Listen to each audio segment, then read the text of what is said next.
गुजरातीनी रंगत છે अलग છે। तो आज है डे 3। हम कवर करने वाले हैं सोमनाथ टेम्पल और माधवन बीच। तो सुबह के अभी 9 बज चुके हैं और हम निकल पड़े हैं होटल राजधानी जो कि मथुरा में है, वहाँ से चेकआउट करके सोमनाथ की तरफ गोसा चेक पोस्ट से होते हुए। तो दोस्तों आप एंजॉय करिए रोड ट्रिप और मैं आपको बताने जा रहा हूँ माधवन बीच की। माना जाता है कि ये वही रोड है जहाँ से सोमनाथ के लिए समुद्री यात्रा होती थी।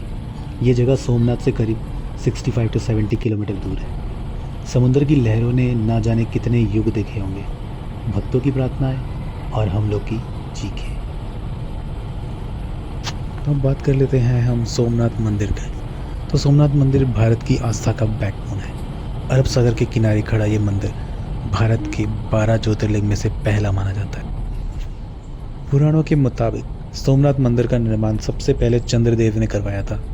चंद्रदेव ने भगवान शिव को प्रसन्न करने के लिए सोने का मंदिर बनवाया।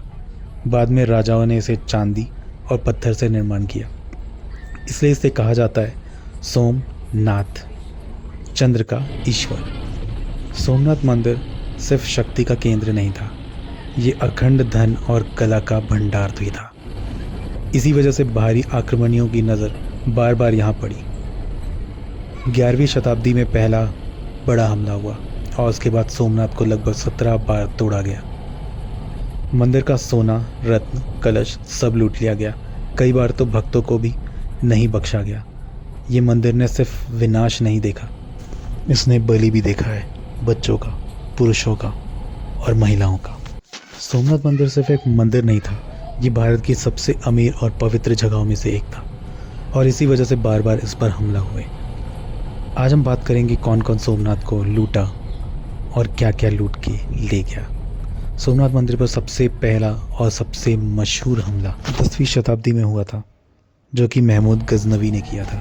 बाहरी मुगली सेना जो कि भारत में सिर्फ लूटने आए थे। महमूद गजनवी के लूटने के बाद में 12वीं शताब्दी में अलाउद्दीन खिलजी ने लूटा था अपनी सेनापति के साथ में, और यहाँ के रत्न, कलात्मक वस्तु, भक्तों की दान दक्षिणा सारा लूट के ले गए। कहते हैं जिसने सोमनाथ मंदिर को लूटा उसने यहाँ के पवित्र पत्थर और आस्था को तहस नहस कर दिया। लेकिन कहते हैं ना कि आस्था को मिटाया नहीं जा सकता। इसके बाद मोहम्मद बिन तुगलक जो कि 14वीं शताब्दी में यहाँ पे लूटने के लिए आया था, जिसने मंदिर को बहुत ज़्यादा नुकसान पहुँचा दिया था। उसका पूर्ण निर्माण के बाद में जमा हुआ धन जितना भी था सारा लूट के लेके चले गए। उसके बाद 17वीं शताब्दी में औरंगजेब और भी ना जाने कितने सारे लुटेरों ने इन मंदिर को नुकसान पहुंचाया, लेकिन फिर भी सोमनाथ मंदिर बार बार खड़ा हुआ।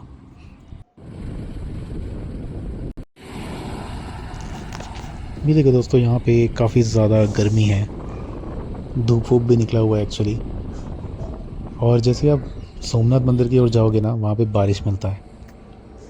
ये मारुति मिडवे है, ये इसका एंट्रेंस है दोस्तों, और ये पार्किंग एरिया। और यहाँ देखोगे तो आपको बच्चों के खेलने के लिए जगह दिखेगा, जो कि अभी खाली है क्योंकि बहुत ज़्यादा गर्म है।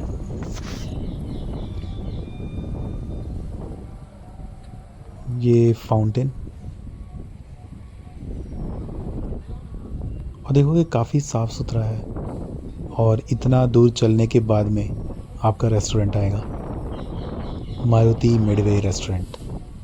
और इसके लेफ़्ट और राइट दोनों साइड में बैठने के लिए दिया हुआ है, तो काफ़ी बड़ा एरिया है बैठने के लिए भी।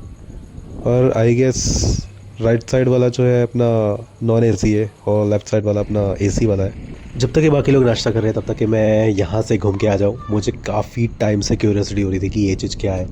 हर जगह में ऐसे ब्लॉक्स मुझे दिख रहे थे रोड के बगल पे। तो ये है ग्रे स्टोन ब्रिक्स। ये देखो दोस्तों, ये आई गेस रिजेक्टेड वाले हैं पूरे। भारी तो है दोस्तों, और ये ड्यूरेबल होता है काफ़ी ज़्यादा और इंटीरियर का प्रीमियम लुक देता है। चलो दोस्तों आगे बढ़ते हैं। वैसे दोस्तों मुझे निकलने के लिए टाइम था उस टाइम पे, और मैं सुबह सुबह उठ गया था, तो मैं फिर से द्वारका घूम के आया था। तो मेरा 3 बार वहाँ पे दर्शन ऑलरेडी हो चुका है। तो दोस्तों हम लोग आई गेस 11 बजे से चल रहे हैं और हम लोग का बीच आने वाला है।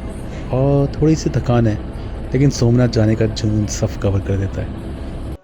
रोड बिल्कुल स्मूथ है, सामने लंबा हाईवे और दोनों साइड बदलते हुए लैंडस्केप्स, कहीं खेत, कहीं छोटे शहर और कहीं सिर्फ खुली सड़क। रोड ट्रिप का असली मज़ा यही होता है दोस्तों। वैसे इस रूट पर आपको चेक पोस्ट और बॉर्डर्स मिलते हैं, जहाँ से पता चलता है कि आप एक राज्य से दूसरे राज्य में एंटर कर रहे हो। ट्रैवल में ये मोमेंट्स छोटे हैं, लेकिन यादें बड़ी बन जाती हैं। जैसे जैसे हम सोमनाथ के करीब आ रहे हैं, हवा में नमकपन महसूस होने लगा है। समझ आ जाता है कि समुंदर अब दूर नहीं। मथुरा से चलकर जब सोमनाथ की धरती पर कदम पड़ता है तो थकान खुद ही ख़त्म हो जाता है। यहाँ की हवा में कुछ अलग ही शांति है। ये सफ़र हमें ये सिखाता है कि भारत सिर्फ जगहों का देश नहीं, ये कहानियों का देश है। हर शहर, हर सड़क कुछ ना कुछ कहता है। और उन्हें सुनते हुए, महसूस करते हुए हम बढ़ रहे हैं आगे।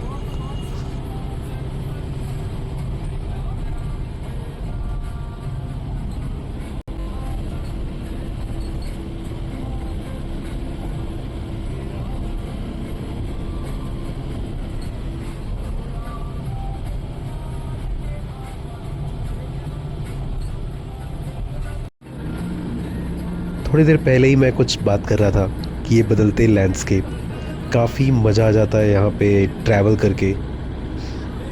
और लिटरली मुझे एक बार तो यहाँ पे बाइक से ट्रैवल करना है, काफ़ी मज़ा आएगा इतने दूर दूर में ट्रैवल करके।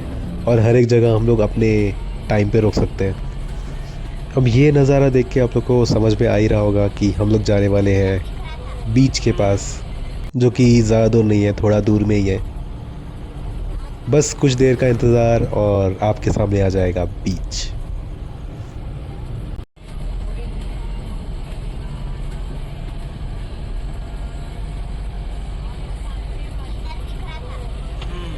देखो दोस्तों, यहाँ के मौसम, वहाँ पे गर्मी थी और कुछ दूर चलने पे यहाँ के मौसम पूरी तरह से चेंज हो गए।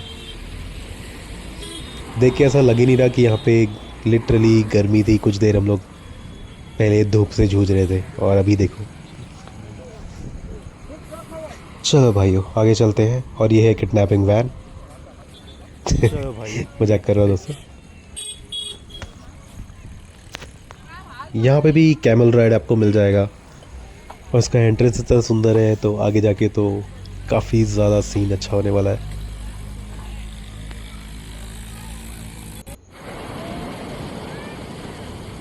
ये देखो दोस्तों, इतना रिफ्रेशिंग मोमेंट है, मतलब मज़ा ही आ जा रहा है। वैसे बीच क्लीन, वाइड और सनसेट के लिए काफ़ी ज़्यादा फेमस है। यहाँ पे आप कुछ स्पोर्ट्स एक्टिविटी भी कर सकते हो, आई मीन एंजॉय कर सकते हो।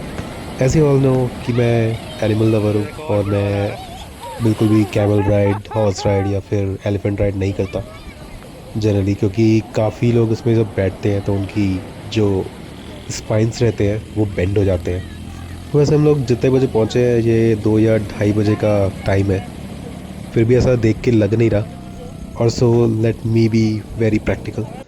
लहर जो आए समुद्र के, वो देख के ये मत हो कि ज़्यादा फोर्सेस के साथ में वापस नहीं जाएगी, क्योंकि फोर्स के साथ में खींचता है। अगर एक लेयर आए तो सेकंड जो लहर आ रही है वो उस फोर्स के साथ में खींचेगा आपको। तो इस चीज़ के लिए बहुत ज़्यादा सेफ रहिएगा।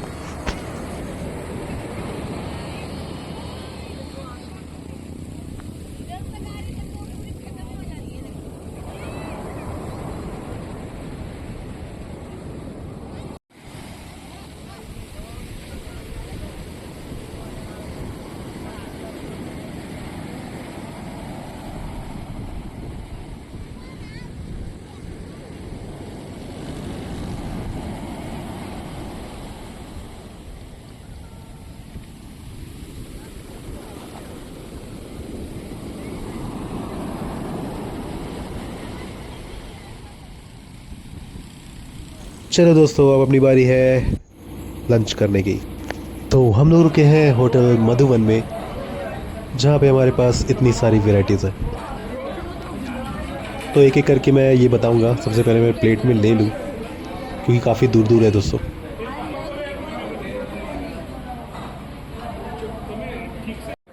सो दिस वन इज़ रोटी, बैगन का भरता है, दिस वन इज़ पनीर की सब्जी, दिस वन इज़ लहसुनिया चटनी और ये है ऊंधियू। जैसे ही हम लोग सोमनाथ मंदिर की तरफ बढ़ रहे हैं, आप लोग देख रहे हो हम लोग गर्मी से बारिश की तरफ जा रहे हैं और यहाँ पूरा बारिश है दोस्तों, दिन भर बारिश गिरता रहता है। और ये जो साइड में जितना भी आप देख रहे हो ये पूरा खेती हो रहा है नारियल का। और एक जगह है जहाँ पे मैंगो का होता है पूरा, तो वो भी मैं आप लोग को दिखाऊंगा। तो हम लोग पहुँच चुके हैं अपना होटल जहाँ पे हम लोग रुकने वाले हैं इस बार। और इसके बाद अपन जाएंगे सोमनाथ 6 या 6:30 के आसपास में। अभी हम लोग को पहुँचते हुए 4 बज गया है। So this is the entrance of the hotel.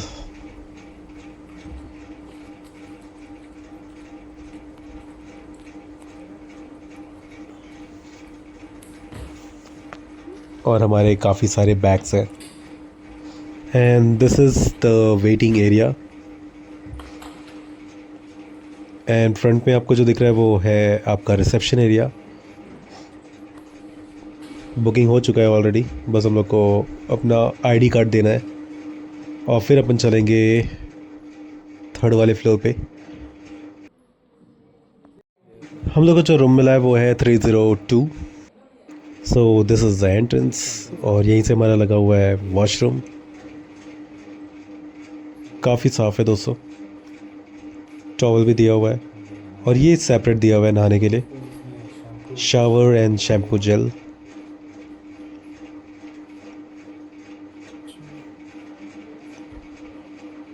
और यहाँ से जैसे ही निकलोगे और राइट साइड पे आपके बैठने के लिए दिया हुआ है। और this is the bed, TV, remote तो पता नहीं, और ये बनाने के लिए दिया हुआ है। सो आप टी और कॉफ़ी बना सकते हो। And this is a window. देखते हैं यहाँ से नज़ारा क्या मिलता है। ओह, ये पूरा फार्म लैंड है क्या? Okay, so this is it. तो ये हमारा रूम है। अरे एक और चीज़ तो रह ही गई थी जो मुझे दिखाना था। This one is the cupboard. आपके एंट्रेंस के पास ही में है, लेफ़्ट साइड पे। ये देखिए कबर्ड रखा हुआ है और नीचे एक सेफ जोन भी है, देखिए लॉकर रखा हुआ है। ये काफ़ी अच्छा लगा मुझे। तुम्हारे रूम में पहुंचने के साथ ही यहाँ पे टी और सैंडविच आ चुके हैं। तो अब हम जा रहे हैं यहाँ से सोमनाथ मंदिर, जो कि यहाँ से हार्डली 3 या 4 किलोमीटर पे है। और अभी अभी मुझे ये पता चला कि सोमनाथ मंदिर में भी यहाँ पर कोई भी फुटेज नहीं ले सकते। मोबाइल अपने को पहले ही जमा करने ला पड़ता है और बहुत दूर से आप एक आध कोई फ़ोटोज़ ले सकते हो। तो that's okay, it's a part of rituals. So